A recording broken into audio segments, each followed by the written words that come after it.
বিশ্বকাপের প্রস্তুতি ম্যাচে আজ ভারতের বিপক্ষে মাঠে নামবে বাংলাদেশ। ম্যাচটি শুরু হবে বাংলাদেশ সময় রাত 8:30টায়। গা গরমের ম্যাচ হলেও নিউ ইয়র্কে অন্যরকম উত্তেজনা এই ম্যাচ ঘিরে। যে ম্যাচ দিয়ে উদ্বোধন হবে নিউ ইয়র্কের নাসাউ কাউন্টি স্টেডিয়াম। বিপক্ষে ওয়ার্ম আপ ম্যাচ খেলবে বাংলাদেশ। অনুশীলনে মনোযোগী টাইগাররা, রিয়াদের ইনজুরি নিয়ে অস্বস্তি, ফ্যাসিলিটিস নিয়ে বিরক্ত টিম ইন্ডিয়া। টি-20 বিশ্বকাপে ভালো পারফর্ম করে আরও একটি বিশ্বকাপ খেলতে চান সাকিব। এবারের আসরে ব্যক্তিগত কোনো চাহিদা নয়, লক্ষ্য দলের জয়ে অবদান রাখা। বাংলাদেশ ভারত ম্যাচ দিয়ে শেষ হচ্ছে বিশ্বকাপের আনুষ্ঠানিক প্রস্তুতি। আসসালামু আলাইকুম সুপ্রিয় দর্শক বন্ধুরা, অবশেষে আজই শুরু হতে যাচ্ছে ভারত এবং বাংলাদেশের লড়াই। টি-20 বিশ্বকাপের আগে লাস্ট ম্যাচে মাঠে নামতে যাচ্ছে ভারত এবং বাংলাদেশ। আর এই লড়াইয়ের আগে বাংলাদেশ এবং ভারত শিবিরে বেশ কিছু স্বস্তি এবং অস্বস্তির খবর রয়েছে। দর্শক বন্ধুরা, অন্যদিকে এবার টি-20 বিশ্বকাপের আগে কিছুটা হলেও অস্বস্তিতে রয়েছে বাংলাদেশ, কারণ মাহমুদুল্লাহ রিয়াদের ইনজুরির কারণে ভারতের সাথে প্রস্তুতি ম্যাচ খেলতে পারছেন না।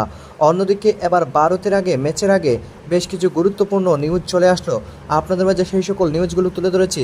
তো দর্শক বন্ধুরা, চলুন আমরা পরিপূর্ণ নিউজটি দেখে নেই ভারত এবং বাংলাদেশের লড়াইয়ের আগে কি কি করতে যাচ্ছে। বিশ্বকাপের মূল পর্ব শুরুই হয়নি, তবে উত্তেজনার কমতি নেই ভারত বাংলাদেশ ম্যাচ ঘিরে।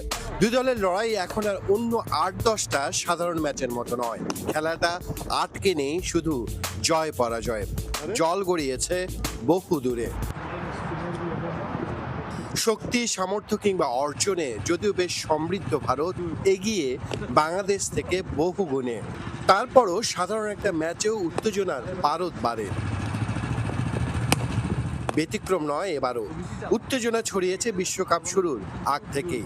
আইসিসি নির্ধারিত প্রস্তুতি ম্যাচে মুখোমুখি হবে প্রতিবেশী দুই দল, ফলে যা হবার তাই গা গরমের একটা ম্যাচও হয়ে উঠেছে বেশ আকর্ষণীয়। তবে আলাদা গ্রুপে পড়ায় লিগ পর্বে দুই দলের দেখা হবে না কোনোভাবেই, যদিও শেষ আটে একটা সম্ভাবনা আছে, তবে তা অনেক জটিল হিসেব নিকেশ আর সমীকরণের বিষয়।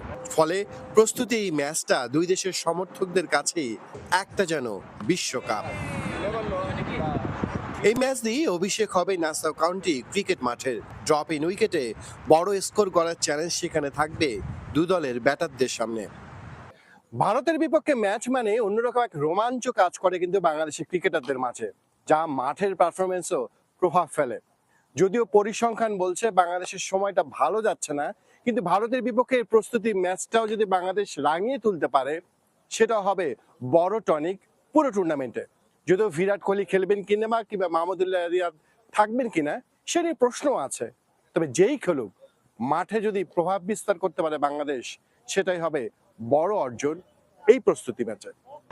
ম্যাচের আগের দিনে অবশ্য টাইগার ক্রিকেটারদের সবাই অনুশীলন করেনি। দাঁতের ব্যথায় পোকা মাহমুদুল্লাহ রিয়াদকে দেখা যায়নি এদিন, ছিলেন না সাকিব লিটনও। পেসাররা এদিন নেটে বল করেছেন, এর মাঝে সামান্য ব্যথা পেলেও ফিরে আবার নেটে ব্যাট করেছেন অধিনায়ক শান্ত। প্রস্তুতি ম্যাচ শেষে টাইগাররা ফিরবে ডালাসে বিশ্বকাপের আসল মিশনে। নাসাউ থেকে নাজমুল শান্তরা কি পারবেন আত্মবিশ্বাসের পারদটা উপরে তুলতে? শেষ হচ্ছে বিশ্বকাপের আনুষ্ঠানিক প্রস্তুতি পর্ব। ম্যাচটি শুরু হবে বাংলাদেশ সময় শনিবার রাত 8:30টায়। এই ম্যাচ দিয়ে প্রথমবারের মতো ক্রিকেটকে গড়াবে নিউ ইয়র্কের নাসাউ কাউন্টি স্টেডিয়ামের ড্রপ ইন পিচে। নিউ ইয়র্কে ভারতবধের প্রস্তুতি বাংলাদেশের। অচেনা কন্ডিশনে নতুন অভিজ্ঞতা টাইগারদের। ড্রপ ইন উইকেটের চরিত্র বুঝে নেওয়ার চেষ্টায় ব্যাটাররা। বিশ্বকাপ শুরুর আগে টাইগারদের ঘাটতি পূরণের শেষ সুযোগ।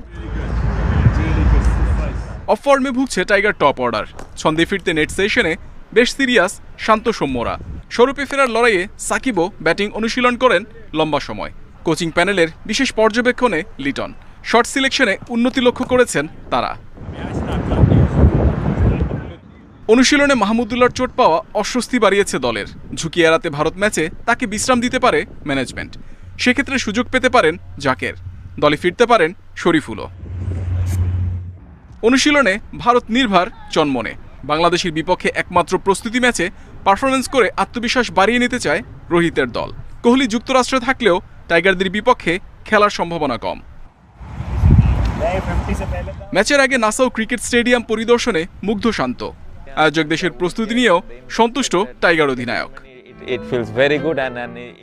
বৈরী আবহাওয়ায় যুক্তরাষ্ট্রের সাথে প্রস্তুতি ম্যাচ ভেস্তে গেছে বাংলাদেশের। শঙ্কা আছে ভারত ম্যাচ নিয়েও। সেক্ষেত্রে প্রস্তুতির ঘাটতি নিয়ে বিশ্বকাপ শুরু করবে টাইগাররা। আরও একটি বিশ্বকাপ খেলার স্বপ্ন দেখছেন সাকিব আল হাসান। রোহিত শর্মার মতো টি-20 বিশ্বকাপের সব আসর খেলা সাকিব নিজেই জানিয়েছেন সে কথা। যুক্তরাষ্ট্র ও ওয়েস্ট ইন্ডিজের কন্ডিশন নিয়েও কথা বলেছেন দেশের পোস্টার বয়। ব্যক্তিগত লক্ষ্য নয়, দলের প্রয়োজনে খেলতে চান বাংলাদেশ অলরাউন্ডার। রেকর্ড ভাঙা আর গড়া যার কাজ তিনি বাংলাদেশের ক্রিকেটের প্রাণ সাকিব আল হাসান। মাত্র কদিন আগেই আন্তর্জাতিক ক্রিকেটের সব সংস্করণ মিলিয়ে 14,000 রান ও 700 উইকেটের রেকর্ড গড়েছেন মিস্টার 75।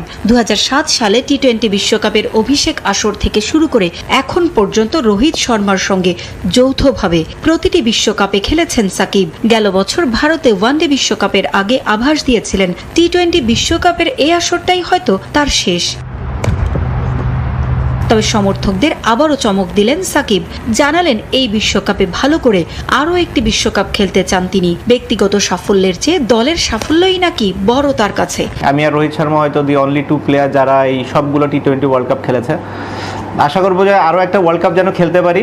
তার আগে এই ওয়ার্ল্ড কাপে যেন পারফরমেন্সটা অনেক ভালো থাকে, বাংলাদেশ যেন অন্যান্য যে কোনো টি-20 ওয়ার্ল্ড কাপের থেকে বেটার রেজাল্ট করে আসতে পারে। আর আমার নামের পাশে আমি কিছু দেখতে চাই না, একটা জিনিসই চাই যেন বাংলাদেশের হয়ে কন্ট্রিবিউট করতে পারে, এই ওয়ার্ল্ড কাপে যেন বাংলাদেশের হয়ে ভালো কিছু করতে পারে। পরিবার নিয়ে যুক্তরাষ্ট্রে থাকার কারণে এটা সাকিবের সেকেন্ড হোমও। তাই বিশ্বকাপের হোম কন্ডিশনের সুবিধা পাওয়া যাবে কিনা এমন প্রশ্নের জবাবে সাকিব দিলেন স্বস্তির বার্তাই। আমার সেকেন্ড হোম সেটা ঠিক আছে, হোম অ্যাডভান্টেজ পাবে কিনা বলাটা মুশকিল, কিন্তু আমার মনে হয় পাবে। ওয়েস্ট ইন্ডিজ ও আমেরিকা দুইটা জায়গায় এর আগে আমরা ফ্লোরিডাতে যখন খেলেছি তখনও বাংলাদেশ ভালো করেছে। ওয়েস্ট ইন্ডিজে আমরা সবসময় ফেভার পাই, কারণ ওই দেশের পিচগুলো অনেকটা আমাদের মতোই হয়ে থাকে। সো আমি আশা করছি যে দুই জায়গায় আমরা অ্যাডভান্টেজ পাবো। 22 গজের পাশাপাশি সাকিবের আরও একটি পরিচয় আছে, তিনি একজন সংসদ সদস্য। বিসিবির গ্রিন অ্যান্ড রেড স্টোরিতে সাকিবের কাছে প্রশ্ন ছিল কোন কাজটা বেশি চ্যালেঞ্জিং তার কাছে। আমার কাছে সংসদ সদস্যের কাজটা কঠিন, যেহেতু আমার জন্য বিষয়টি নতুন। ক্রিকেট যেহেতু আমি প্রথম থেকে খেলে আসছি, আমার কাছে অনেক স্বাচ্ছন্দ্য লাগে ক্রিকেট খেলাটায়। টি-20কে ওয়ানডের বর্ধিত সংস্করণই মনে করেন সাকিব। প্রতিদ্বন্দ্বিতাপূর্ণ বিশ্বকাপ হবে এবার। এবং এই সকল আলোচনাগুলো শুনে অবশ্যই বুঝতে পেরেছেন অবশেষে ভারত এবং বাংলাদেশের লড়াই শুরু হতে যাচ্ছে। আর এই লড়াইটি হারা এবং জেতা, হারানোর কিছু নাই এবং জয়ের কিছু নাই, তবে এটা একটি স্বস্তি এবং বিশ্বকাপের আগে ভালো একটা প্রস্তুতি হতে পারে। তো দর্শক বন্ধুরা, আপনারা পুরো ভিডিওটি দেখে এবং সেই সাথে এই সকল নিউজগুলো দেখে আপনাদের কাছে কেমন লেগেছে? তবে কি শেষ পর্যন্ত ভারতকে হারাতে পারবে বাংলাদেশ এবং সেখানে কোনো চমক দেখাতে পারবে? আর এখানে যদি ভারতকে হারাতে পারে তাহলে বেশ একটি আত্মবিশ্বাস নিয়ে বিশ্বকাপ মিশন শুরু করতে পারবে বাংলাদেশ। তো দর্শক বন্ধুরা, আপনারা পুরো ভিডিওটি দেখে এবং এই সকল আলোচনাগুলো শুনে আপনাদের কাছে কী মনে হয়েছে অবশ্যই কমেন্ট করে জানিয়ে